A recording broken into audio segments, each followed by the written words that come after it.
বামা গল্পের একটা এক্সট্রাক্ট আজকের পর্বে লিখেছি। বামা বিভূতিভূষণ বন্দ্যোপাধ্যায়ের লেখা। বিভূতিভূষণ বন্দ্যোপাধ্যায়ের লেখা এই বামা ছোট গল্পটির যে এক্সট্রাক্ট সেটা হচ্ছে, বছর তিনেক সেই চাকরি করি। আলোচ্য অংশে কার চাকরির কথা বলা হয়েছে, তিনি সে চাকরি ছেড়ে দিলেন কেন, চাকরির সময় বক্তার বয়স ছিল কত, বক্তার চাকরির বিবরণ দাও, সেই চাকরির জন্য বক্তার পোশাক আর আনুষঙ্গিক বিষয়ের বর্ণনা দাও। বামা গল্পের গল্পকথক এই চাকরির কথা বলেছেন। গল্পে গল্পকথক তার নাম উল্লেখ করেননি।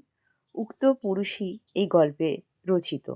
যে উত্তম পুরুষে গল্পটি রয়েছে, গল্পের গল্পকথক যে চাকরি করতেন তাতে বিস্তর ঘোরাঘুরি করতে হতো। বছর তিনেক সেই চাকরি করার পর শারীরিক কারণে তিনি তা ছেড়ে যেতে বাধ্য হয়েছিলেন। চাকরিতে যোগদানের সময় গল্পকথকের বয়স 22-24 ছিল। বক্তার চাকরি ছিল মাদুলি বিক্রির। সে মাদুলির ভেতর দৈব ওষুধ আছে বলা হতো। মাদুলি তৈরি করতেন শচীশ কবিরাজ। তিনি চুঁচুড়ায় থাকতেন। মাদুলি বিক্রির জন্য তিনি কবিরাজ মশাইয়ের কাছ থেকে মাইনে আর রাহা খরচ অর্থাৎ পথ খরচ পেতেন। যেহেতু দৈব ওষুধের মাদুলি বিক্রি করা, সেই জন্য গল্পকথককে সাধু ও সাত্ত্বিক ব্রাহ্মণের মতন পোশাক পরতে হতো। ব্যবসার অঙ্গ এটা ছিল।